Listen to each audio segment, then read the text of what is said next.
Mesdames, Messieurs, bonsoir. Je suis très heureux de vous accueillir pour cette 5e conférence dans le cadre des pépites de l'École des mines d'Albi Carmo. C'est un événement devenu maintenant traditionnel, on peut en parler de tradition à 5 éditions, qui rencontre du succès. C'est, je vous rappelle, le concept original que nous avons voulu comme modalité pour ces réunions, c'est que des scientifiques nous parlent de ce qu'ils font, mais nous en parlent en des termes qui se veulent accessibles au plus grand nombre. Et donc c'est effectivement très heureux que ce soir nous allons avoir, et j'espère sortir de cette amphi en ayant bénéficié d'une démystification de la galénique. Le mot en soi, effectivement, peut interroger, interpeller. Alors, je me suis dit, je vais aussi sortir en sachant ce que le Priling. Ils m'ont dit non, là, c'est quand même un peu trop. C'est pour le tome 2 ou la deuxième intervention de Maria-Inès Ray. Donc, je ne serai pas plus long pour simplement vous dire que je vous propose d'applaudir de confiance et de remercier par avance Maria-Inès qui donc nous parle ce soir de la galénique, des défis et enjeux, alors je l'ai sous les yeux donc c'est commode, de la mise en forme des médicaments. Voilà, à vous. Merci.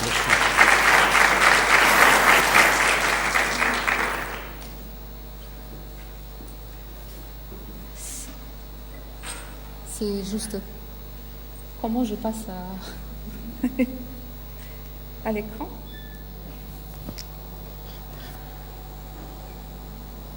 Au secours. Bonsoir. Je peux commencer avec les écrans ici, parce que voilà, ça va, très bien. Alors, c'est parti. Donc, merci d'abord à tous pour être là ce soir. On va parler un peu de la galénique. Donc, ce que je vous propose, je vous ferai une petite introduction. Déjà, qu'est-ce que c'est la galénique? La galénique des médicaments. Donc, on va se concentrer sur les médicaments. Donc, je vous parlerai d'abord quelle place de la galénique dans les parcours du médicament. Donc, comment les médicaments sont développés et pourquoi est-ce qu'on s'intéresse à la galénique? Pourquoi est-ce qu'il y a des gens comme moi, comme des équipes ici à l'École des mines qui s'intéressent justement à des problématiques de galénique. Évidemment, je vous donnerai quelques exemples des formes simples ou plus complexes de la galénique des médicaments pour vous montrer un peu les niveaux de complexité qu'on peut avoir quand on développe des formes des médicaments. Pour la culture générale, je vous parlerai un peu de l'évolution de la recherche pharmacologique dans le temps. Je crois que c'est intéressant, j'espère que ça va vous intéresser aussi. On va commencer évidemment la galénique des médicaments, donc quelques petites généralités, quelques rappels sur les médicaments. Donc, qu'est-ce que c'est? Eh bien, voici la définition officielle du Code de la santé publique. Les médicaments et toute substance présentée comme possédant des propriétés curatives, préventives ou qui peut aussi être utilisée pour établir un diagnostic médical ou encore restaurer, corriger ou modifier leur fonction organique. Donc, ce n'est pas que pour guérir, mais aussi sur la prévention, faciliter les diagnostics, tout ça, que ce soit pour les êtres humains ou les animaux. Donc, c'est la définition d'un médicament. Qu'est-ce qu'il contient un médicament? Donc, il contient d'abord une substance qu'on appelle active, une ou plusieurs. Ici, c'est représenté par une molécule chimique. Donc, c'est une substance, restons sur l'exemple d'une substance, qui a une activité biologique connue. Donc, un effet pharmacologique déterminé, un effet thérapeutique prouvé cliniquement et qui va donc être habillé, associé à des substances qu'on appelle auxiliaires pour constituer une forme galénique qui est exactement la forme qu'on va retrouver chez notre pharmacien quand on va chercher un médicament. Donc ici, on peut voir des formes qu'on connaît bien, comme les comprimés, les solutions buvables, les injectables, les gélules, les capsules. Voilà, ce sont quelques exemples des formes galéniques que l'on trouve dans les commerces. Alors, quand on va développer un médicament, on va déjà l'imaginer, bien sûr, une action thérapeutique, mais il faut déjà savoir comment l'administrer. Donc, les premiers problèmes auxquels on va s'y confronter quand on va développer une forme galénique, c'est la voie d'administration. Donc, ici, nous voyons quelques exemples. Les médicaments peuvent être administrés par voie orale, ce qu'on appelle parentérale, c'est-à-dire injecté, peut être diffusé à travers la peau, une application oculaire ou nasale. Ce sont quelques exemples des voies d'administration qu'on peut utiliser.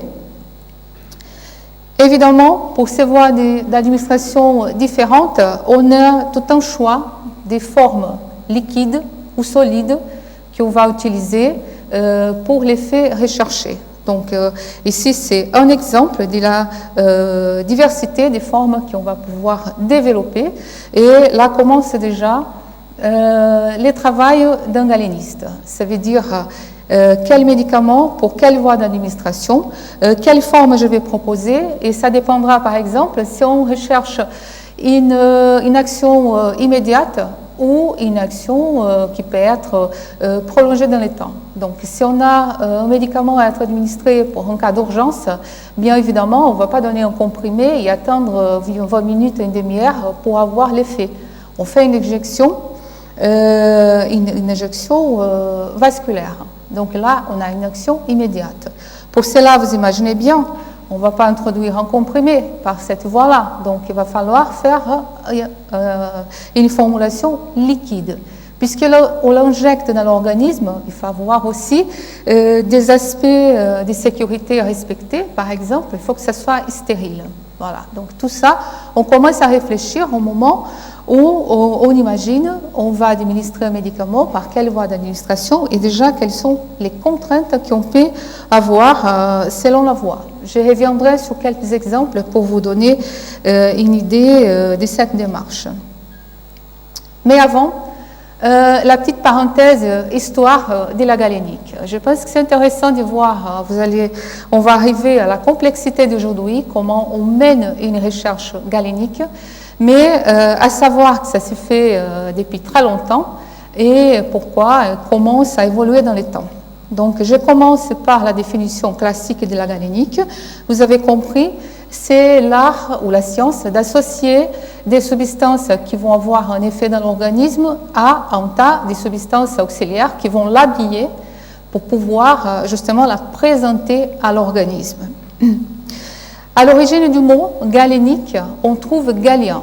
Claude Galien, c'était un médecin grec qui s'établit à Rome auprès de l'empereur Marc Aurèle. Était un type un peu spécial. Lui s'intéressait beaucoup, c'est un médecin, alors il s'intéressait à l'anatomie pour pouvoir comprendre les maladies. Évidemment, si on va les traiter, et lui s'intéressait aussi aux médicaments, quel médicament pour quelle maladie, mais il s'intéressait à l'anatomie pour connaître l'action déjà du médicament dans l'organisme. Alors lui, il a beaucoup contribué. En revanche, à cette époque-là, on n'avait pas le droit de pratiquer la dissection des corps humains. Donc lui, il travaillait très longtemps, toute sa vie d'ailleurs, sur des chiens, des porcs, des singes. Et il a présenté un concept d'anatomie humaine basé sur les singes. Donc, il a fait des erreurs qui ont été reprises plus tard. Mais ça n'empêche, à son époque, c'était lui un médecin très fiable. Et en ayant une notion d'anatomie, il faisait des diagnostics de maladies qui étaient fiables. Alors, et ensuite, Et il proposait aussi des médicaments. Donc, son spécialité, c'était des formulations à base des plantes. Et puis, il était reconnu comme père de la galénique, beaucoup plus tard, évidemment. Alors, si on suit l'évolution de l'histoire du médicament, toujours basé sur les développements, la connaissance des maladies aussi, on va voir que la médecine égyptienne utilisait des onguents, des produits à inhaler, des pilules à base d'herbes et des céréales. Donc, ça s'était développé. Qu'est-ce que je fais? Voilà. Et puis, dans l'Antiquité gréco-romaine, toujours pareil, on travaillait beaucoup, proposait des médicaments à base des plantes et des herbes. Au Moyen-Âge, on a commencé à utiliser l'opium comme anesthésique lors des interventions chirurgicales et la suture des plaies. Bien qu'on n'avait pas trop une idée justement de la stérilité, de la stérilisation, on utilisait déjà des vents pour nettoyer les plaies et on essayait de traiter la peste avec des médicaments à base de plantes. Et puis, après la chute de l'Empire romain, entre 750 et 1500 après Jésus-Christ, c'est le monde arabe qui est devenu les centres des connaissances scientifiques médicales. Et donc, les pharmaciens arabes ont développé des remèdes à base de plantes associés à des minéraux. Donc, c'était un peu ce qui se faisait, hein, vous voyez un peu l'évolution. Ce qu'on va, dans cette démarche des connaissances des médicaments, associées surtout à la connaissance des maladies, on rentre au 15e, et puis là, on a eu quand même une bonne avancée en ce qui concerne l'anatomie, la connaissance de l'anatomie humaine, parce que là, on commençait à pratiquer la dissection des cadavres. Donc, André Vessal, c'était un anatomiste flamand qui, à cette époque-là, donc, a beaucoup travaillé sur l'anatomie humaine, qui a corrigé des erreurs de l'époque de Galien, qui avait travaillé sur des singes, et qui a passé, donc, c'était des médecins, enfin, ils connaissaient l'anatomie pour traiter.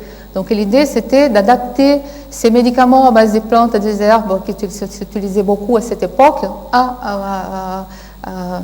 au niveau de connaissance de la maladie qu'on avait. Donc, ça a évolué dans ce sens-là, et puis on arrive au 19e siècle, où quand même les gens vivaient dans une grande promiscuité, dans des conditions particulièrement anti-hygiéniques. Donc, les gens mouraient massivement des maladies comme le choléra, la tuberculose, la rougeole, et la variole, qui était une maladie infectieuse qui dévastait des dizaines de milliers de personnes par an, rien qu'en Europe. Et c'est là qu'a commencé à apparaître la notion de vaccination, donc médicaments vaccins. Et d'ailleurs, c'est intéressant parce que c'était Édouard Jenner, c'était un médecin de campagne bruxellois, qui a fait différemment de ses collègues qui injectaient les virus mortels de la variole chez les gens. Et puis, bon, il n'avait pas engraissé quand même. Alors, lui, il a décidé, puisqu'il était à la campagne, il a connu la variole bovine. Donc, il a prélevé des pus d'une lésion de variole bovine et a injecté chez un malheureux garçon de 8 ans pour voir ce que ça donnait. Et puis, les garçons, il était très malade, mais il a guéri. Très bien. Pas trop de choses pour les garçons. Lui, il a réinjecté encore là, cette fois-ci, les virus mortels de la variole. Et il a dû croiser les doigts, je suppose, et les garçons n'étaient pas malades. Donc voilà les principes de la vaccination et du vaccin, donc comme la galénique en tant que prévention. Ça aussi, la la compréhension du développement de la maladie a bien évolué dans cette époque avec la révolution des microscopes. Donc, les premiers microscopes qui a été fabriqués par un horloger néerlandais avec une lentille de verre. Donc, on commençait à observer déjà des choses bizarres comme des micro-organismes qui ont été identifiés comme cause d'infection. Donc, vous voyez déjà comme ça avancé. Et au début du XXe siècle, donc on arrive à la découverte de nouveaux médicaments, un peu au hasard, un peu d'une façon accidentelle. Par exemple, la pénicilline qui a été découverte par Alexandre Fleming a été un peu par hasard parce qu'il a observé sur des cultures des bactéries une moisissure qui empêchait la croissance de ces bactéries. Donc voilà, il a découvert la pénicilline. Et pendant la Deuxième Guerre, donc c'est devenu une priorité et on a vu les jours de la production industrielle de la pénicilline. Donc c'était là les débuts de ce qu'on appelle aujourd'hui laboratoires pharmaceutiques qui vont produire des médicaments. Voilà pour la petite histoire. On arrive, je vais faire un peu plus vite, donc on va sauter des étapes, mais bon, l'évolution, elle était dans ce sens-là. Pour arriver à aujourd'hui, ce qu'on appelle n'est plus une avancée de la connaissance des maladies et des médicaments à partir des échecs et des erreurs, mais la recherche est devenue beaucoup plus systématique, beaucoup plus orientée, dirigée, et on arrive à ce qu'on appelle la recherche ciblée, qui va imaginer une action au niveau des organes, des cellules, des molécules, des récepteurs. On arrive à nos jours d'aujourd'hui. Je vais vous exemplifier avec l'idée des nanotechnologies. Dans les années 70, c'est apparu ce concept ici, d'un médicament vectorisé. Alors, par rapport aux médicaments classiques, vous voyez ici une tumeur. Les médicaments classiques, on va injecter dans la circulation sanguine un médicament qui va se distribuer tout au long de l'organisme. Donc, il va aussi arriver à traiter cette tumeur. La médecine vectorisée ciblée, ce qu'on appelle, c'est-à-dire il faut faire ces médicaments-là arriver directement ou préférentiellement sur la tumeur. Alors, comment on peut faire ça? On a introduit la notion de vecteur. Et voici les médicaments. Donc cette petite pastille jaune ici, 50 à 60 fois plus petite que les globules rouges, si nous sommes dans un vaisseau sanguin. Donc on va le faire à travers la galénique, et ça, on sait le faire. Et puis, ce qui est intéressant, c'est que ce concept est né pour traiter les maladies du foie, donc les cancers du foie. Et pourquoi? Donc, quand on introduit ça dans la circulation, la première chose, c'est un corps étranger à l'organisme. Alors, l'organisme, vous savez bien, il va se préparer pour se défendre et éliminer tout ce qui est étranger à lui. Donc, première chose, sonnette d'alarme. Donc, il va envoyer des protéines qui s'appellent opsonines qui vont venir marquer, donc recouvrir ces petites particules jaunes. Donc, c'est un marquage du non-soi. L'organisme sait que ça ne fait pas partie de son environnement naturel. Donc, ça va continuer, marquer, ça va continuer, suivre dans la circulation sanguine et ça va arriver au niveau de l'épithélium dans le foie sanguin qui est il est discontinu. Donc, ça va passer dans les foies. Et puis, en passant dans les foies, à l'entrée de cette discontinuité, on va trouver les petits soldats de l'organisme qui s'appellent les macrophages, ou cellules du coupe-fer, si vous voulez bien donner un nom, et qui sont là parce qu'ils savent reconnaître tout ce qui a été marqué par les opsonines. Très bien. Et puis, ils vont prendre toutes ces petites particules qui vont rentrer dans ces macrophages. Donc, dans l'environnement intérieur, ces petits vecteurs, cette pastille, vont se dissoudre ou d'une façon ou d'une autre relarguer la molécule qui va diffuser à travers ces macrophages et vont atteindre les cellules hépatiques malades. Bon, cela, c'est ce qu'on appelle cibler vectoriser un traitement. Voilà, donc ce sont les vecteurs de première génération. Alors très bien, tout le monde était content, on ne pourrait pas traiter les maladies du foie. Oui, mais si on voulait traiter d'autres maladies, comment éviter la barrière hépatique? Parce que tout ce qui va arriver vers le foie, ça a été marqué, ça va être reconnu, ça ira pas plus loin.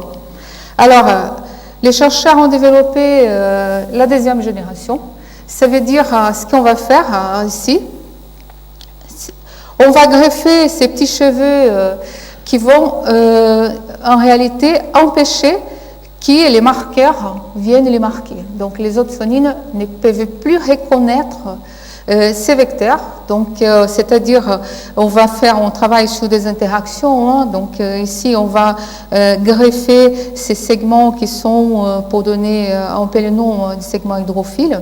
Et puis quand ça arrive vers le foie, les macrophages ne savent pas, ils ne voient pas la différence.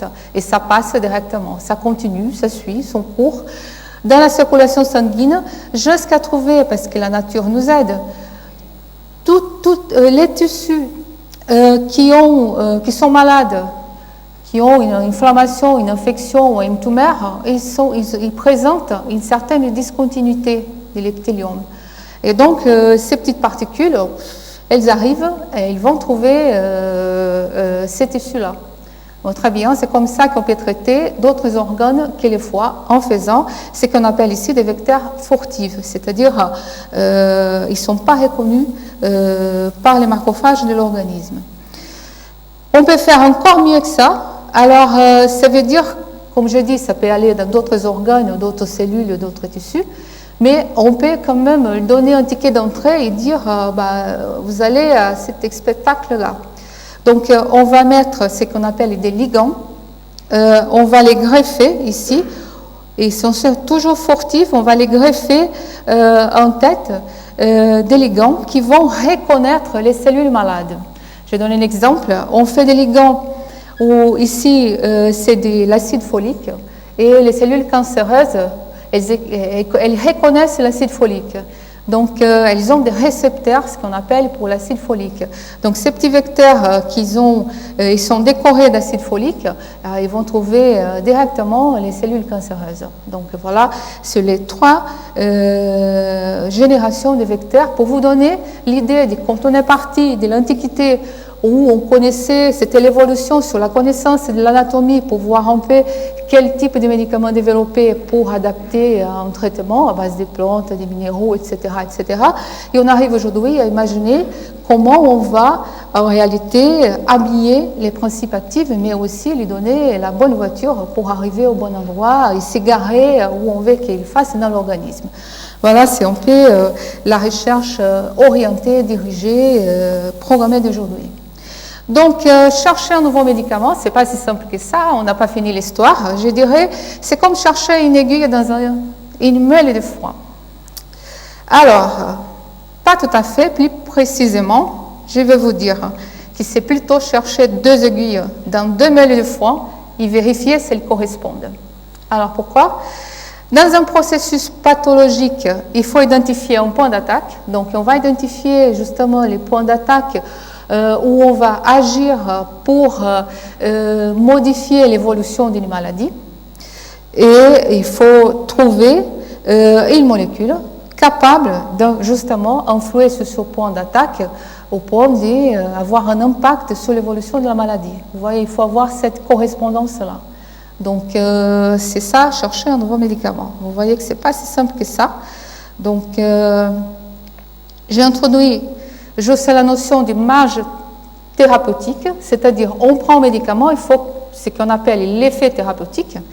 Ici, ça représente l'évolution. Vous prenez un médicament, alors ça va passer dans la circulation sanguine et puis ça va augmenter et rentrer dans ce qu'on appelle une fenêtre thérapeutique, c'est-à-dire vraiment avoir les bons dosages de ces médicaments dans la circulation sanguine de façon qu'on puisse traiter une maladie.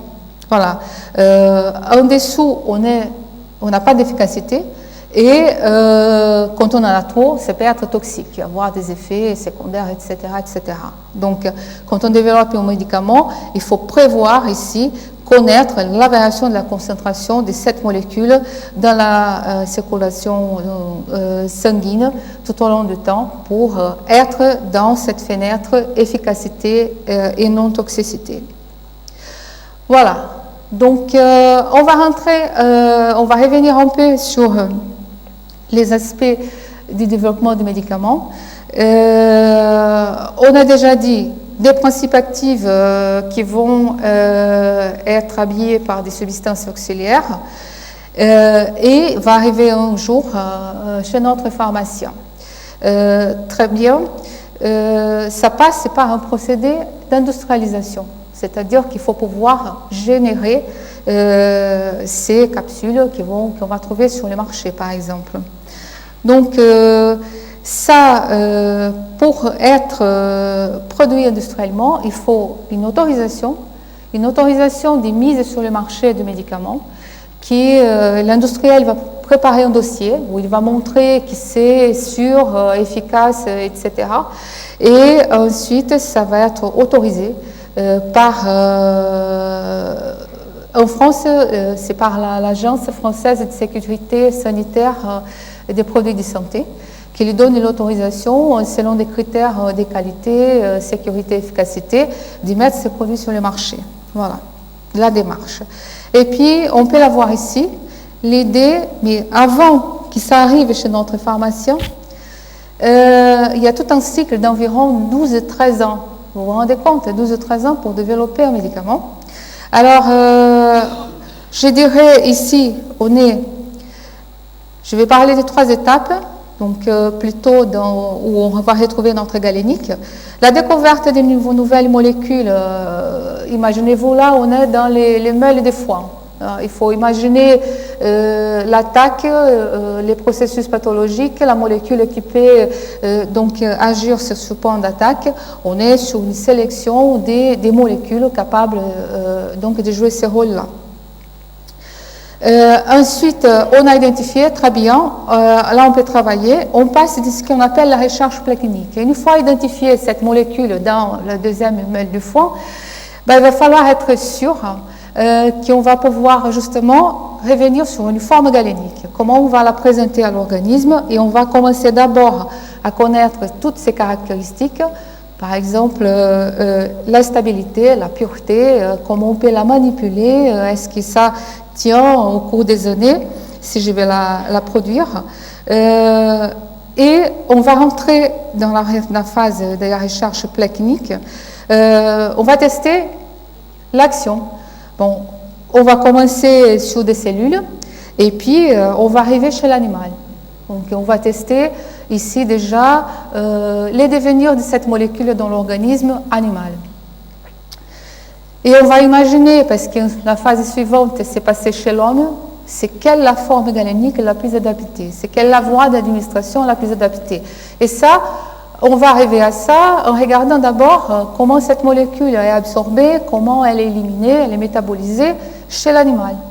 Voilà. Donc c'est pour ça que c'est important la recherche préclinique, et c'est là où on va s'inspirer et proposer des formes galéniques qui vont par la suite revenir chez l'homme. Alors, il y a 3 phases, juste pour l'information générale, 3 phases de la recherche clinique qui est très importante.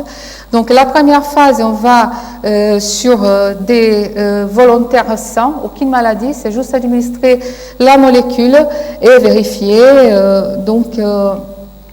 comment ça se comporte, s'il n'y a pas d'effets secondaires, si on peut l'administrer chez l'homme.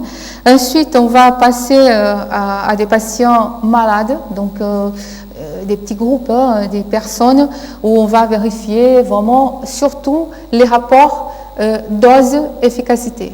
On va changer la dose et vérifier l'efficacité, c'est les aspects sécurité.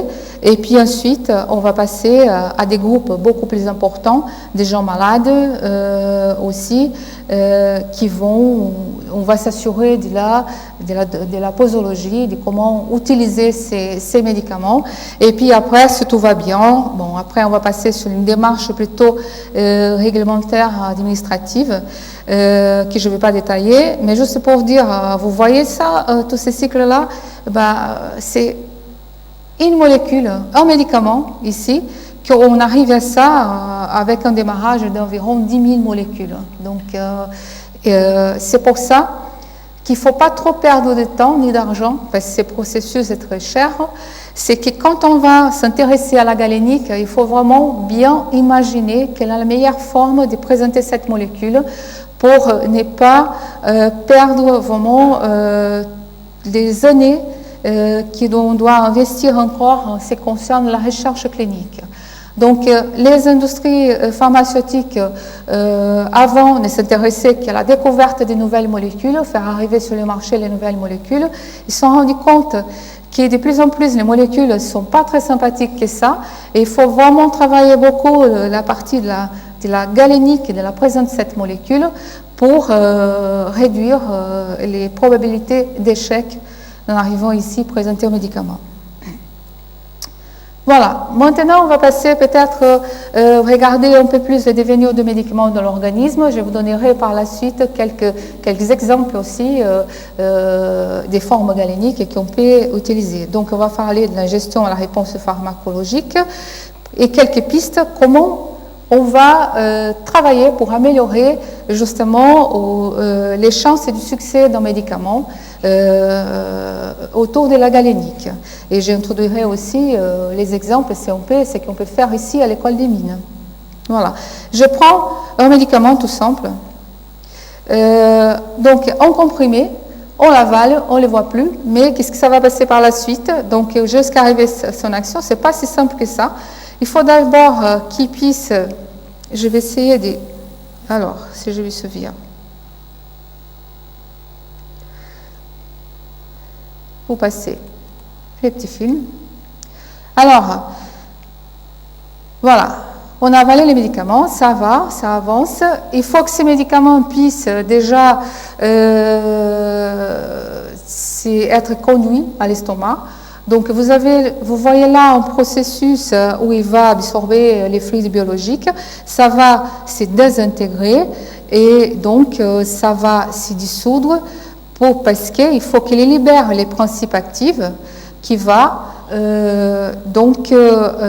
par la suite passer dans la circulation sanguine. Voilà. Donc on a vu ce processus-là, la désintégration, ce qu'on appelle la dissolution, jusqu'à son absorption. Alors, pour vous donner un peu des noms de ces phases-là, on a vu ça, l'absorption, ça passe dans la circulation sanguine et par la suite, on va les distribuer dans les tissus.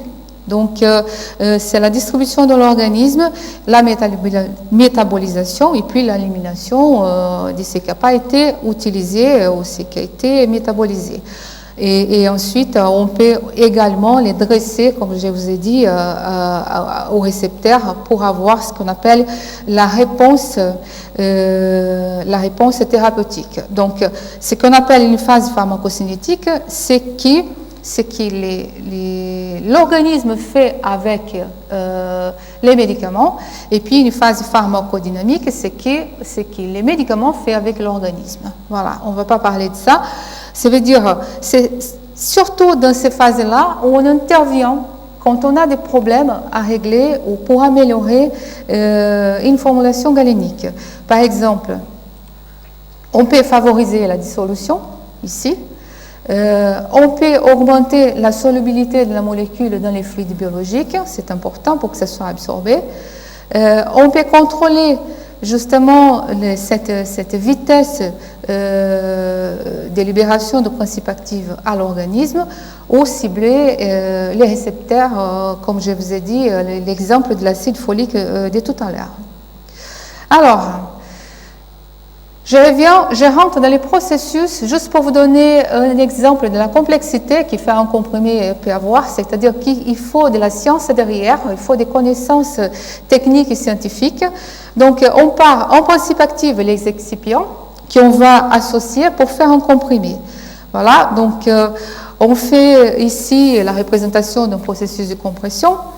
Donc vous voyez ici les poudres qui sont mélangées et compactées pour faire nos petits comprimés que vous voyez ici.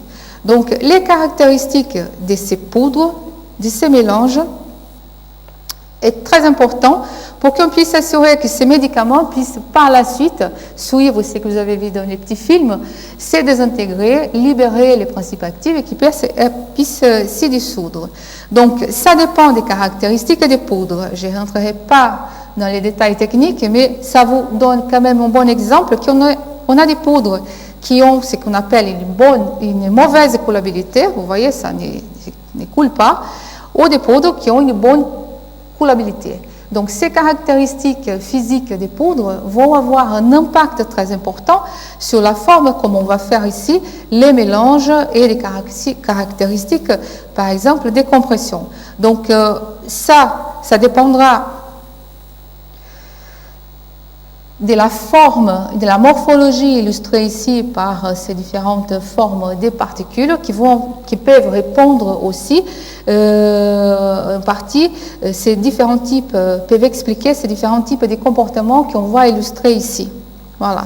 Et donc pour dire tout ça, ça demande de la recherche, de l'optimisation, de la connaissance, de la maîtrise de ces propriétés. Et voilà, la petite pub. Ici, nous faisons tout ça au centre Rhapsody de l'école des mines d'Albi. Voilà, mes collègues sont là, il y a des spécialistes. On fait la recherche sur l'étape du mélange, de l'écoulement, de la granulation, de la compaction des produits, que vous voyez bien illustrés ici pour voir qu'il faut maîtriser toutes ces étapes. Et ça, c'est très important quand on fait le développement d'un simple comprimé. Voilà, si vous voulez plus d'informations, ici, les sites des Rhapsody, vous pouvez aller voir ce qu'on fait concernant ces étapes-là. Je passe à un autre exemple des modifications ou de l'influence de la formulation. Alors, une thèse qui a été soutenue ici aussi, ce qui concerne la galénique. Voilà notre problématique. Voilà. C'est un principe actif pour les traitements du sida, donc qui va venir un nouveau médicament en réalité qui a toute une potentialité d'application pour les traitements du sida et son action du médicament, voilà, ce qu'il fait ce médicament. Alors ici c'est le virus de l'immunodéficience humaine, VIH. Donc, ce virus, quand il rentre dans l'organisme, il n'est pas dans sa forme mature. Donc, il ne peut pas encore se reproduire. Il va le faire dans l'organisme. Alors, il a besoin d'une enzyme que vous voyez ici, dans la forme de ces petits ciseaux. Donc, une enzyme qui va découper la chaîne de protéines virales. Elle vient couper dans des sites très spécifiques et tous ces petits bouts qui partent vont se réorganiser pour générer des structures fonctionnelles cellulaires nécessaires à la reproduction du virus. C'est à partir de là, avec cette action de cette enzyme, c'est qu'il peut arriver à la phase mature et s'y reproduire dans l'organisme. Alors, un médicament comme celui-là, qu'est-ce qu'il fait? Il vient occuper les sites d'action de cette enzyme, donc il va empêcher la cellule infectée de reproduire de nouvelles particules virales. Donc ça c'est très intéressant, c'est très important. L'idéal c'est de transformer cette super molécule dans un médicament et là la demande c'était un comprimé, tout simplement un comprimé. Mais là cette molécule c'est un bon exemple de que tout, c'est pas si simple que ça. Elle a une très faible, ce qu'on appelle, voilà la tête de la molécule, enfin des petits cristaux, une très faible solubilité dans les fluides biologiques. Alors ça ne nous aide pas beaucoup. Donc l'efficacité ne sera pas terrible si on ne vient pas agir sur la molécule elle-même, sur la façon de la présenter. Là, on n'est même pas en train de l'associer à des excipients, mais on est dans la phase en amont. La galénique peut aller là aussi. Je vais revisiter la présentation de la molécule avant de l'introduire dans un comprimé. Voilà, parce que telle qu'elle est aujourd'hui, on ne peut pas faire l'administration orale. Alors, comment on va le faire? Si j'arrive à le faire, ici déjà.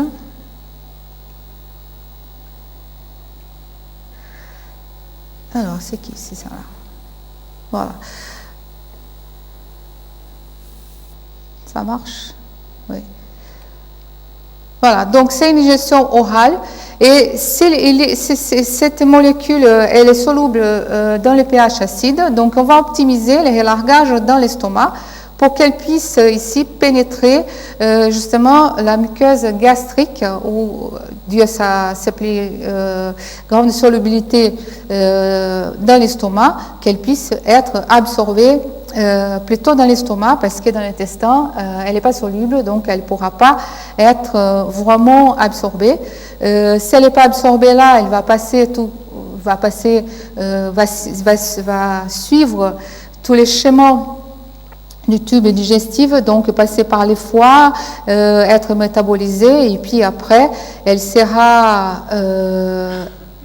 éliminée, puisqu'elle ne pourra pas être absorbée correctement dans l'intestin. Donc,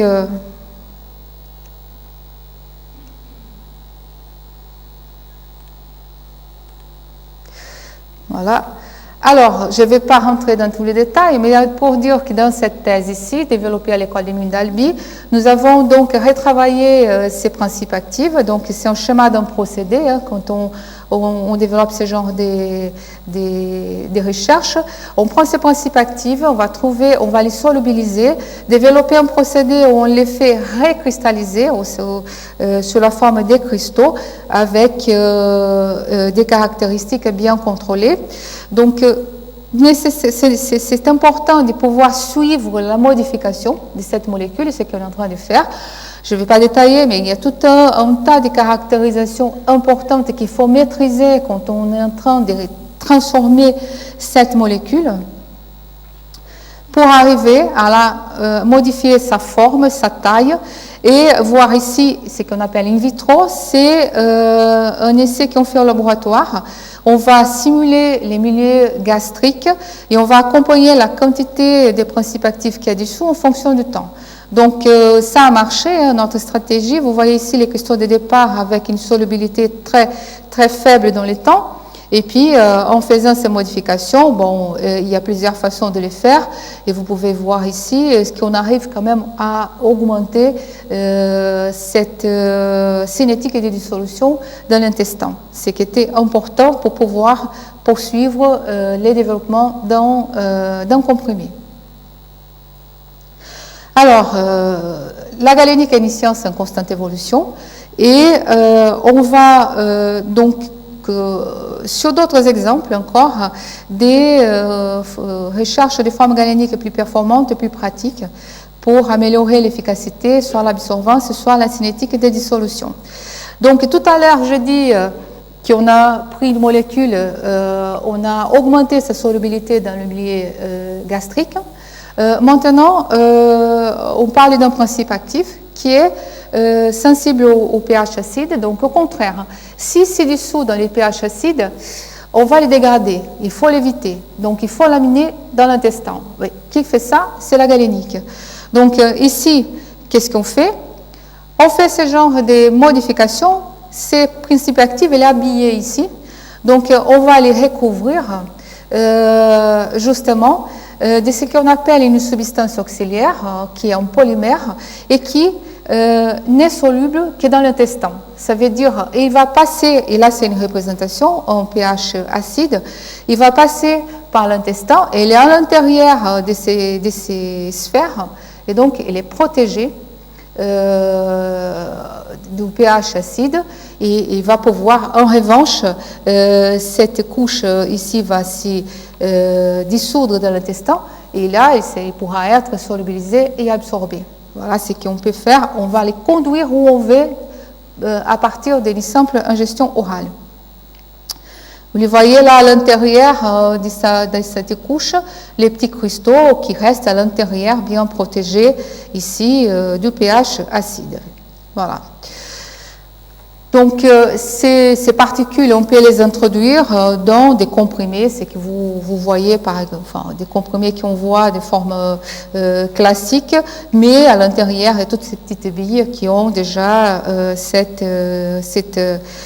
fonction d'échanger la solubilité du principe actif dans l'organisme. Alors, pour finir, c'est les exemples de libération dans les tubes digestifs. Ça, c'est intéressant, c'est comment passer de 3 prises journalières à 1 prise par jour. Ça, c'est un développement pas fait ici, mais c'est très intéressant. Je ne sais pas si je fais des bêtises.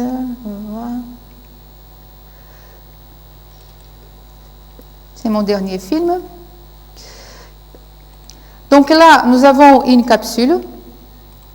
Une capsule qui est assez complexe, ça vous donne une idée de comment on peut faire des capsules très complexes. Elle a une première couche où nous avons le principe actif qui est libéré immédiatement quand on prend la gélule. Ensuite, là, on est en train de traverser les tubes digestifs. Là, c'est les fluides en contact avec les fluides biologiques qui vont rentrer. Donc, dans cette capsule, nous avons une membrane semi-perméable à l'eau. Donc, l'eau passe. Et ici, nous avons un compartiment qui est un réservoir, ce qu'on appelle une pompe osmotique, qui va fonctionner comme un piston et va pousser un réservoir des principes actifs qui est là. Là, c'est le piston qui va pousser. Et vous voyez ici, un relargage continu du médicament dans le temps. Et donc, que ça avance en fonction, au fur et à mesure que nous avons ces pistons qui va donc être poussé, tout ça dans la capsule. Et là, on va voir comment ça se passe. Alors, quel est l'effet sur la concentration de médicaments dans le plasma sanguin? Donc, première étape, ça va vite, c'est que vous avez vu, on monte dans notre fenêtre thérapeutique. Ensuite, quand c'est plus lent, voilà, quand ça commence déjà à fonctionner ma pompe osmotique, on voit ici l'augmentation de la concentration dans le temps. Et puis après, au bout d'un moment, bon, évidemment, ça va diminuer parce que ça va s'éliminer de l'organisme. Alors, ça remplace 3 administrations journalières, qui est plus contraignante, surtout parce que c'est un médicament pour traiter l'hyperactivité des enfants. Donc, il vaut mieux donner 1 capsule par jour que 3. Et c'est pour ça, donc ça représente ici exactement ce qui faisait les médicaments, 3 capsules par jour ou 1 capsule. Mais vous voyez que pour passer de 3 à 1, il faut quand même bien réfléchir sur toute une galénique mise en place pour arriver à ce confort d'une administration d'une seule capsule par jour. Voilà. Alors, une autre solution d'améliorer l'efficacité d'un médicament, je vais donner 2 exemples pour finir. Je sors de la partie d'administration voie orale et je vais vous donner 2 exemples différents, un sur la voie nasale et un autre sur la voie parentérale. Donc, pourquoi? Parce que derrière le développement d'une forme galénique, il y a toujours ce qu'on appelle un cahier de charges. Il faut réfléchir. Je vais donner par une voie d'administration A, B ou C, et il faut adapter ma galénique à cette voie d'administration. Donc, quand est-ce qu'on va utiliser une voie nasale? Ça devient de plus en plus recherché, parce que par exemple, là je vous ai donné l'exemple de molécules qui peuvent être dégradées dans l'intestin. Alors, si on dégrade cette molécule, une autre option, ça serait d'y passer par une autre voie où je ne vais pas la dégrader. Donc, la voie nasale, c'est une voie où on n'a pas les passages hépatiques, par exemple. Alors là, ça pourrait être une solution pour une administration systémique qui ne passe pas par la voie orale où on prend les risques du métabolisme par les foies. Voilà. Donc, par voie nasale, on a l'administration locale, l'asthme, les allergies, on traite par la voie nasale. Mais à savoir, il y a donc cette possibilité, la cavité nasale est très vascularisée, donc on peut vite amener à la circulation sanguine. Et en même temps, il y a un petit passage vers le système nerveux central. Donc, c'est une voie aujourd'hui envisagée, une voie non invasive, ce qu'on appelle, pour traiter les maladies du système nerveux central. Par exemple, la maladie d'Alzheimer. Donc, c'est des recherches en cours pour essayer d'atteindre le système nerveux central par la voie nasale. Alors, c'est très bien. Ça a l'air assez simple. J'ai des gouttes, j'applique les gouttes. C'est bien, mais voilà, au niveau de la galénique, j'ai quand même des défis. Alors, tout simplement parce que la voie nasale, on passe par la cavité nasale, c'est les grands filtres de l'organisme. Donc, sa mission, c'est filtrer. Donc, on va devoir retenir tout ce qui est poussière, un micro-organisme qui rentre dans l'organisme. Et je vais faire entrer un médicament. Donc, comment je vais faire passer ça dans la circulation, par exemple, ce qui soit éliminé. Ici, c'est une représentation de l'élimination par l'organisme, c'est assez simple. Dans la muqueuse respiratoire, nous avons l'épithélium, il est couvert par un tapis de mucus qui balaye sans arrêt. Donc, il piège tout ce qui est poussière, micro-organismes, etc., particules, et puis il les pousse vers l'arrière de la cavité nasale et vers le système digestif. Donc, il nettoie. Alors, pour vous donner une idée, les temps de ces balayages, c'est entre 10 et 20 minutes. Donc, si on veut une action, il faut quand même être assez rapide pour pouvoir... les médicaments qui rentrent, si je veux qu'ils passent à ma circulation, il ne faut pas qu'ils passent trop vite. Il faut qu'ils s'accrochent un peu et qu'ils puissent rentrer. Donc, la galénique va faire quoi? Va réfléchir à tout ça. Comment je vais accrocher ces principes actifs, cette forme galénique, qu'elle ne soit pas balayée trop vite. Donc, on va développer des particules, ici, par exemple, qui vont avoir des caractéristiques de taille, déjà. Je ne vais pas rentrer dans les détails pourquoi, mais une taille spécifique. Il ne faut pas aller vers les poumons. Et ensuite, il faut que ça s'accroche. Donc, on va travailler sur les aspects gonflement, c'est qu'on peut contrôler sur les particules. Un exemple, ça c'est les particules développées pour une voie nasale. Ça, c'est pas trop bon, ça gonfle trop. Imaginez-vous, vous mettez des particules dans la cavité nasale, ça donne la sensation qu'on a le nez bouché. Personne ne va prendre la deuxième dose. Donc, il faut contrôler quand même pour les conforts cette capacité d'absorption du mucus. Et puis ensuite, tester chez la souris ici l'intégrité, comment il faut maîtriser justement cette caractéristique d'intégrité et de résistance et d'accrochage que je ne vais pas détailler, mais à vous dire qui on fait, et on peut le faire sur ces particules.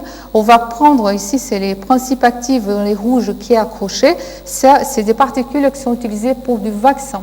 Alors c'est une voie très intéressante pour la vaccination.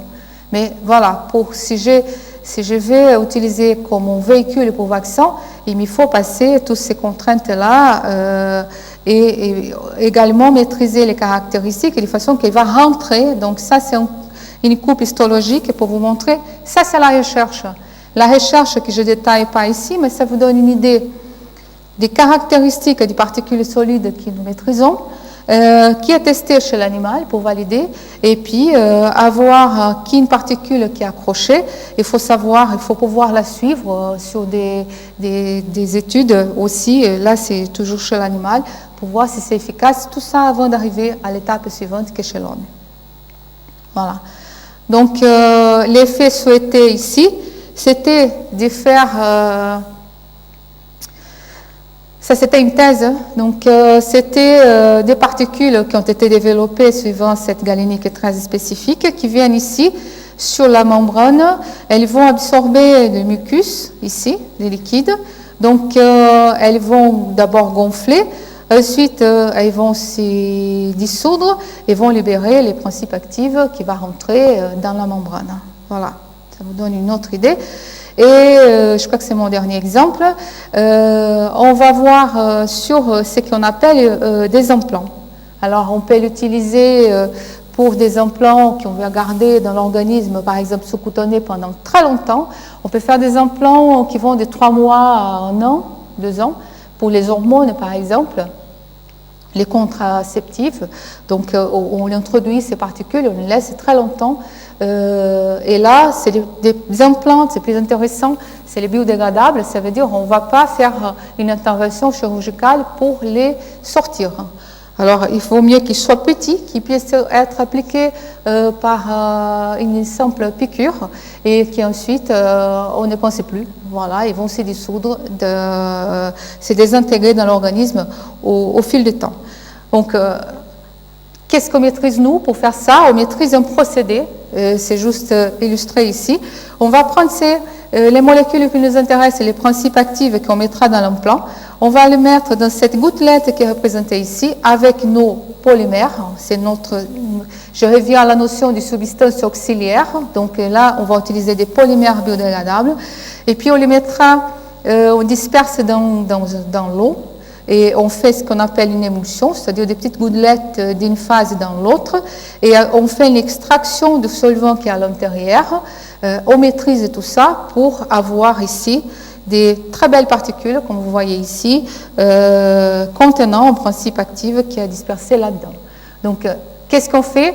On fait la maîtrise de tout ça, les types de polymères, la taille, la distribution, la forme, tout ça c'est de la galénique pour générer des microsphères ici biodégradables avec un diamètre inférieur à 200 microns, passable à travers une aiguille pour qu'on puisse appliquer à travers justement la peau. Et puis, ce qu'on voit ici, c'est une coupe histologique encore chez l'animal. Ça, c'est ces particules qui sont implantées et on va suivre la réaction de l'organisme. Est-ce que c'est possible? Combien de temps ça va dégrader? Et puis, est-ce qu'il n'y a pas une allergénicité qui se développe et il n'y a pas une toxicité qu'on va retrouver au cours du temps? Et tout ça, on les suit d'abord sur la maîtrise d'un procédé, et puis après, on va s'associer à des gens qui vont savoir faire cette évaluation qui va arriver chez l'animal. Voilà. Et puis, une fois implanté, on va avoir ces petites billes-là, sous-cutanées, par exemple, qui vont libérer ces principes actifs au cours du temps parce que la biodégradation, c'est-à-dire l'organisme va s'occuper de les couper en petits morceaux, que ça sera à un moment donné métabolisé.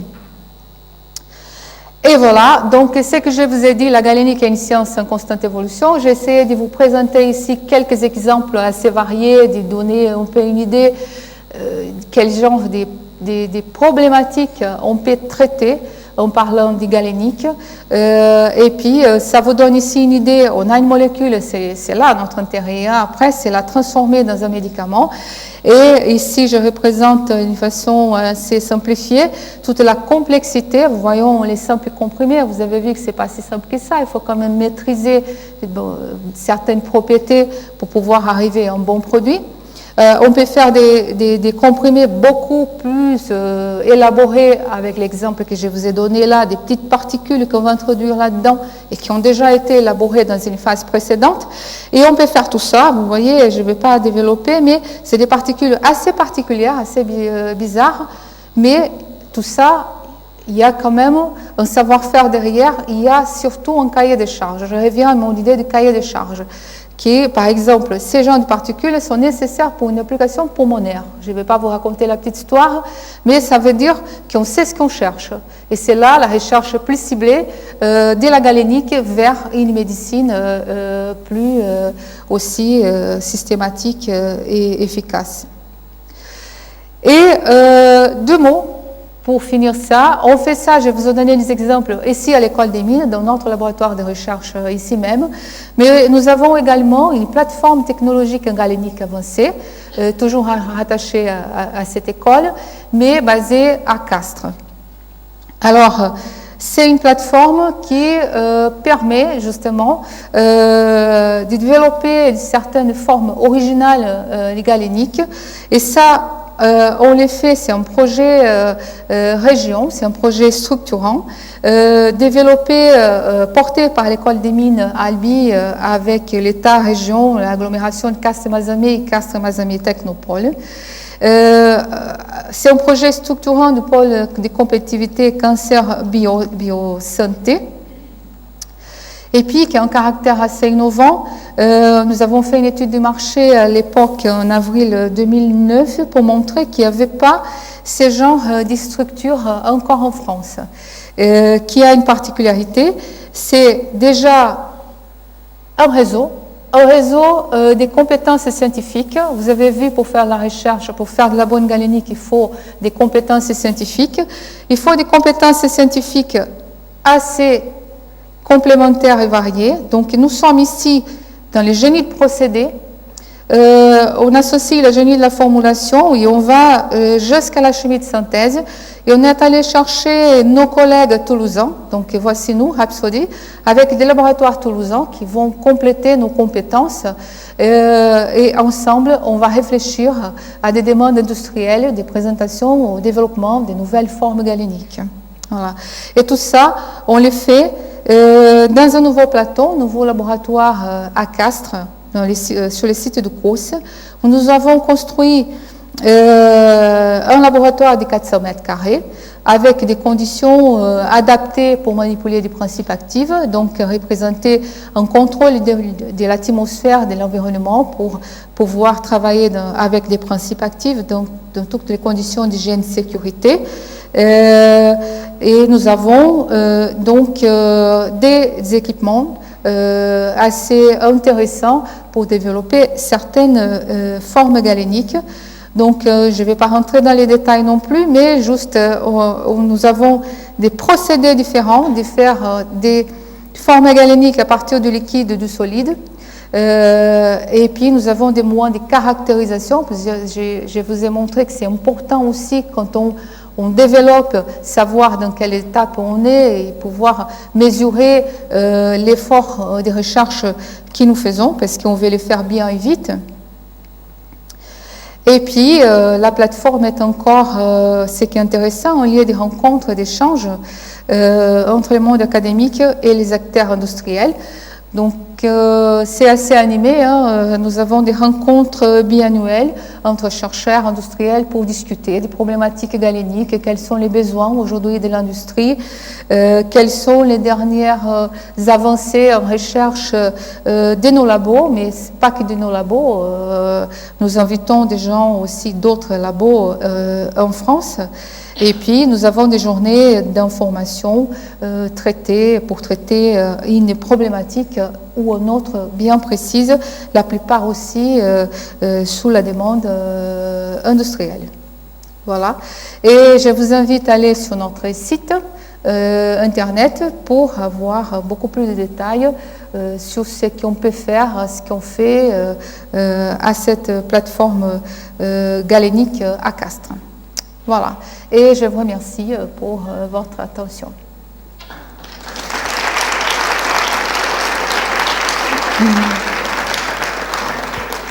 Et si vous avez des questions, je suis là.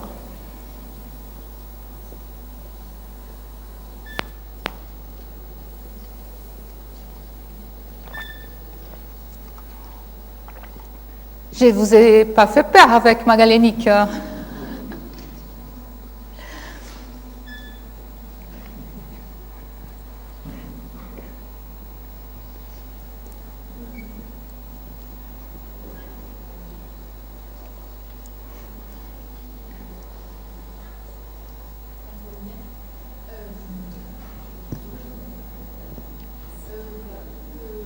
Tu as situé la galénique à Galien, au moment de Galien. Est-ce qu'auparavant, il y avait eu, enfin, on a un retour sur éventuellement l'utilisation des principes actifs dans les plantes, par exemple, avant cette période-là, du point de vue historique, ou pas du tout? Est-ce que ça démarre vraiment dans cette période, du point de vue de la formalisation? De la formalisation, non que je sache, mais ça a été toujours utilisé. L'homme a toujours utilisé des plantes et des herbes pour pouvoir s'y soigner. Voilà, je pense qu'un peu comme les animaux les faisaient. Les chats aujourd'hui savent vraiment quoi chercher comme médicament vers les plantes. Je pense qu'à la préhistoire, on les faisait un peu pareil aussi. Mais bon, les registres dont on parle, c'est parce qu'en fait, Galien, il a laissé des registres sur ce qu'il appelait vraiment la pharmacie galénique, il l'appelait comme ça. Donc, il présentait les médicaments, surtout comment présenter les plantes pour traiter des maladies. Donc, c'est lié les symptômes à un effet d'une plante. Donc, c'est là où on arrive quand on a vraiment des registres. C'est pour ça qu'il a été baptisé les pères de la galénique. Et bon, il a fait beaucoup d'erreurs pas par rapport à ces plantes, mais par rapport à l'utilisation, à l'anatomie. Donc, ça a été récupéré après. Mais c'était quand même un point très important de l'histoire. Alors, sans rentrer trop dans le détail, je suis complètement néophyte sur le sujet. Est-ce qu'on peut parler de démarche galénique par rapport au traitement homéopathique? Ou est-ce que c'est un autre sujet? Alors, c'est assez compliqué. Parce que, je ne suis pas la personne la plus indiquée pour en parler, parce que je ne connais pas. Mais les principes, je pense, qui est la notion des fenêtres thérapeutiques. C'est très important. Quand on a une action d'un médicament, ça veut dire la quantité nécessaire pour avoir un effet thérapeutique. Et là, dans l'homéopathie, c'est pas très clair. Mais j'ai pas assez de connaissances pour dire. Je sais que la polémique, elle est là. C'est-à-dire de prendre des quantités très faibles des médicaments homéopathiques, ça ne rentre pas vraiment dans ces concepts de fenêtres thérapeutiques, de l'efficacité d'un médicament, ce que nous avons avec la galénique qu'on connaît. Voilà. Ça ne veut pas dire qu'il n'y a pas d'effet, ça ne veut pas dire qu'il n'y a pas les mêmes niveaux de contrôle.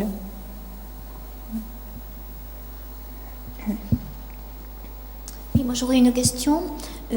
Qu'est-ce qui vous fait passer du test animal vers le test humain? Est-ce que ce sont les effets produits, la durée de traitement? Qu'est-ce qui vous engage à passer vers l'humain? Il y a deux choses. D'abord, c'est les devenirs de la molécule dans l'organisme, c'est-à-dire on donne une molécule à l'organisme, un organisme vivant, et comment il l'utilise. Donc, c'est tous les aspects, ce qu'on appelle du pharmacocinétique, pour donner les bons noms. On va étudier comment la molécule elle est distribuée dans les tissus, comment elle est métabolisée, comment elle est éliminée. Donc, ça, c'est très important. L'autre aspect, c'est vraiment l'effet sur la reproduction de l'animal, les aspects de toxicité, tous les effets toxiques qui ça peut avoir. Donc, il faut être sûr qu'on maîtrise justement les devenirs de la molécule dans l'organisme. Pour passer un essai chez l'homme, ça veut dire qu'on pourra contrôler la toxicité en fonction de la dose. Mais ça, c'est vérifié avant chez l'animal. On ne passe pas chez l'homme si déjà chez l'animal ça montre des problèmes assez importants, ça concerne la toxicité. Voilà. Donc il y a pas mal de molécules qui s'arrêtent là.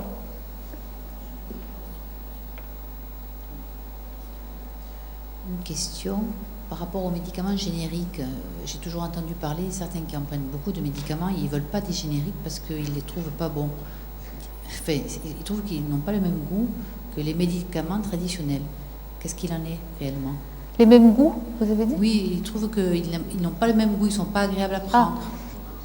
C'est possible, parce que c'est juste la question de... Les principes actifs sont les mêmes, donc on va l'habiller, ce qu'on appelle, avec des substances auxiliaires. Donc on peut l'habiller différemment. Donc ça va impacter les goûts, par exemple. Oui, mais le problème, c'est que si on nous incite à manger des médicaments génériques qui ne sont pas bons, on n'a pas envie de les prendre non plus. Hein. Oui, vous avez raison. Si le goût n'est pas bon, enfin, on aura moins envie de les prendre. C'est-à-dire que moi, j'ai connu des gens très malades qui n'en voulaient pas. Parce que c'était déjà difficile pour eux d'en prendre. Et si en plus il y avait ce mauvais goût, qui était difficile, ils les supportaient beaucoup moins bien, disons. Donc c'est pas intéressant. Il faut en parler, quoi. Parce que si on veut qu'on en prenne, il faut nous aider à les prendre. Ce qu'on dit, c'est qu'il faut adapter les médicaments, si possible, à la préférence du patient. Voilà. Mais c'est quand on développe un générique, c'est qu'on va vraiment, pour les valider un générique, il faut voir ce qu'on appelle une bioéquivalence. Ça veut dire que l'action dans l'organisme est la même. Voilà. Après, comme il l'a présenté à l'organisme, c'est comme utiliser une robe rouge, noire, des marques ou non. Le principe actif est le même, mais bon, après c'est nous qui le mangeons, donc on veut l'apprécier. Oui. Je voudrais prolonger cette question parce que ça me travaille également. On dit ce qui est important, c'est le principe actif, en fait, la molécule qui est absorbée. Or, vous avez quand même insisté beaucoup sur l'importance finalement et le savoir, la compétence que vous apportez sur la manière dont on met en œuvre ce médicament et qui n'est pas nécessairement du coup le même impact. Donc c'est vrai qu'on peut s'interroger sur les génériques parce que certes c'est la même substance, mais si dans la manière dont s'établit l'organisme il y a des modalités différentes, est-ce qu'on aura de fait le même impact quand même ? Alors, la question par exemple, pour revenir sur ça, si on n'a pas les mêmes goûts, on peut imaginer une autre voie d'administration, pas forcément orale. C'est là la galénique est importante aussi, parce que ça veut dire qu'on va prendre ces principes actifs et on va les présenter par une autre voie d'administration. Dans une autre voie d'administration, il faut s'assurer que l'action va être va avoir la même action thérapeutique. Donc la galénique, elle sera très importante là-dessus pour pouvoir modifier la présentation de cette molécule, les mettre dans une autre forme qui aurait, par exemple, pour éviter ces problèmes du goût par une voie orale. Donc une autre solution, c'est trouver une autre voie d'administration en assurant les mêmes effets thérapeutiques.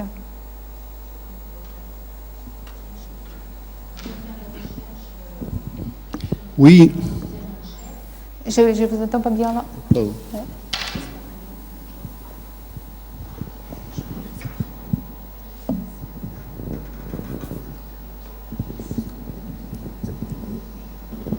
La question que je me pose, c'est on fait des efforts pour des nouvelles molécules et pour présenter des nouveaux produits pharmaceutiques, mais est-ce qu'on va s'embêter avec des produits génériques qui sont sur le marché maintenant, qui ont perdu une valeur, apparemment c'est le brevet qui serait sur le marché, non? Pour les produits... Alors, il y a toujours le marché du générique, donc la question c'est révisiter la présentation. Est-ce qu'on va mettre de l'argent pour revisiter un médicament qui est maintenant sur le marché, quoi? S'il n'est pas accepté, parce qu'il faut quand même qu'il soit accepté par le patient, il faut pouvoir justement l'utiliser dans les traitements différents. Donc la question, et les gens s'y posent quand ils font des génériques aussi, et c'est là la galénique qui deviendra importante, parce qu'il va falloir réfléchir sur de nouvelles présentations. Oui, bonjour. Tout d'abord, je tiens à vous remercier pour votre exposé qui est très précis et très exhaustif. Et ce n'est pas facile d'exposer la galénique avancée en si peu de temps. Ça, c'est le premier point. Merci. Ensuite, pour ce qui est des génériques, étant un peu de la partie, je me permets de répondre à madame. Alors, à mon avis, dans les génériques, il y a deux types de principes actifs sous forme générique. Il y a ce que je pourrais dire des principes actifs, comme par exemple le paracétamol, qui, à mon avis, au niveau générique, ne pose pas de gros problèmes, sauf peut-être des problèmes de goût. ou autre. Et ça, c'est éventuellement à demander aux médecins ou aux pharmaciens d'essayer d'autres génériques qui seraient, disons, plus facilement assimilables. Oui. Voilà, ça c'est le premier point.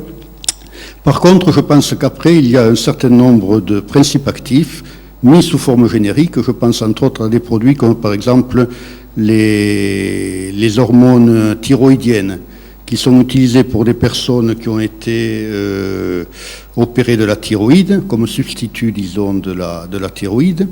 Et là, à mon avis, il vaut mieux s'en tenir au produit qui a été prescrit par le médecin et surtout ne pas changer, car effectivement, au niveau biodisponibilité, compte tenu des adjuvants, compte tenu des excipients qui peuvent être différents, il peut y avoir effectivement une biodisponibilité différente. Et là, ça peut être gênant. Alors, je pense par exemple aux extraits thyroïdiens, je pense aussi aux anticoagulants, aux personnes qui ont des problèmes cardiaques, circulatoires, qui sont sous anticoagulants. Et là, surtout de faire très attention et de garder toujours les mêmes produits. Voilà. Pour répondre un peu Merci à votre pour question. votre complément de réponse.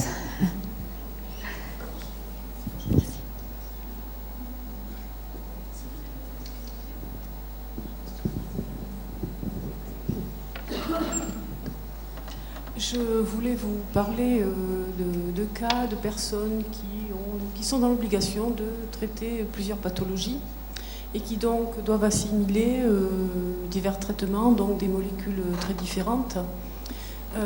Je me demandais, bon, je découvre la galénique bien sûr, et je me disais du coup comment la galénique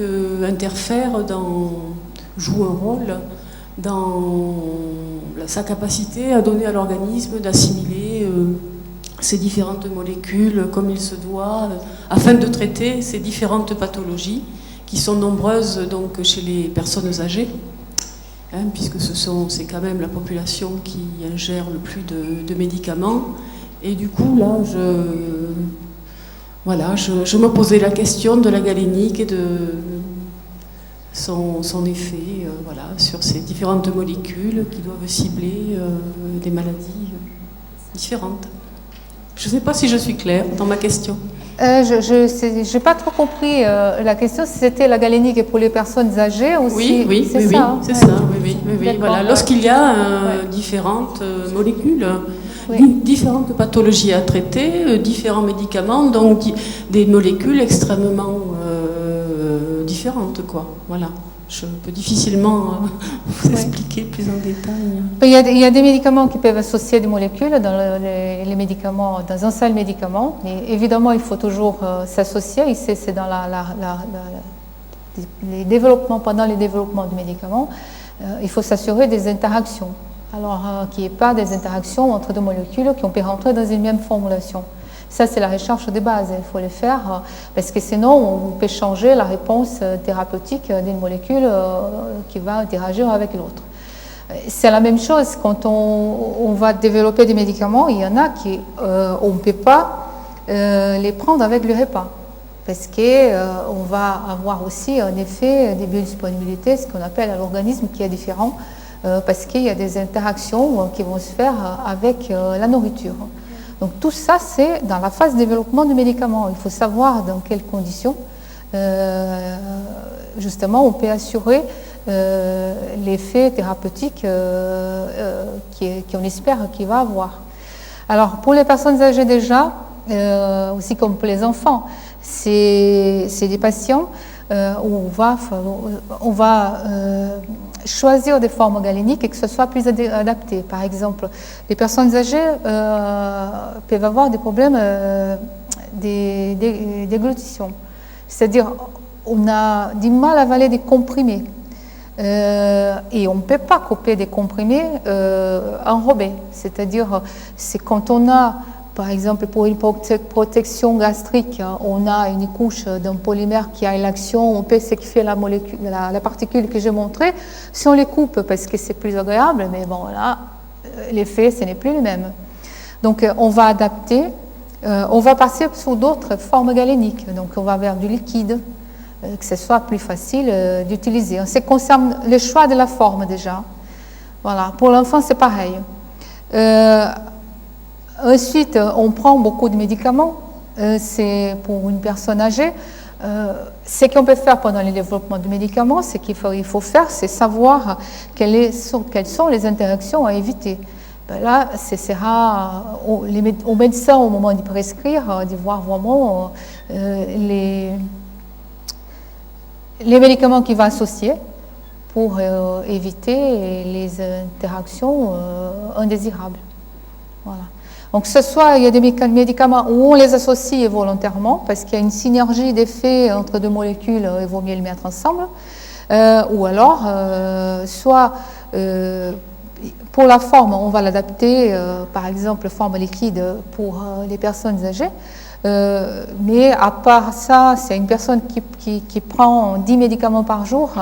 Là, c'est plutôt celui qui va l'utiliser en tant qu'outil thérapeutique à voir exactement qu'est-ce qu'il va prescrire. Parce qu'en principe, les interactions indésirables doivent être affichées dans la notice des médicaments. Ne pas prendre dans une telle condition. C'est tout ce que je peux vous dire, je pense. Merci. Vous nous avez montré dans cette présentation à la fois combien vous avez des qualités pédagogiques, parce que c'est vrai, je rejoins ce qui a été dit par certains participants.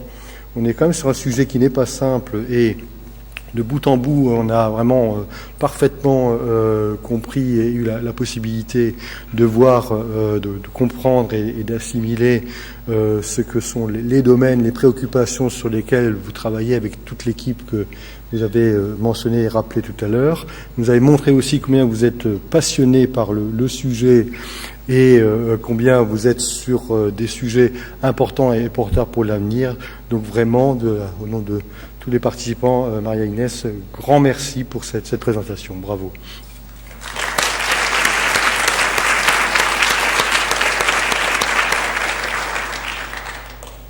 Voilà, il me reste à vous dire que ce sera la dernière conférence pépite de Minalbi pour l'année 2013, mais que dès à présent, 2 autres de nos collègues ont été gagnés par le virus, puisqu'on est sur les médicaments, et ont pris rang pour intervenir. Je parle sous contrôle de Rita, au mois de mars et au mois de janvier. Donc dès janvier, on repart sur les pépites de Minalbi. Donc soyez fidèles et rendez-vous donc au tout début de l'année prochaine. Merci, bonne soirée.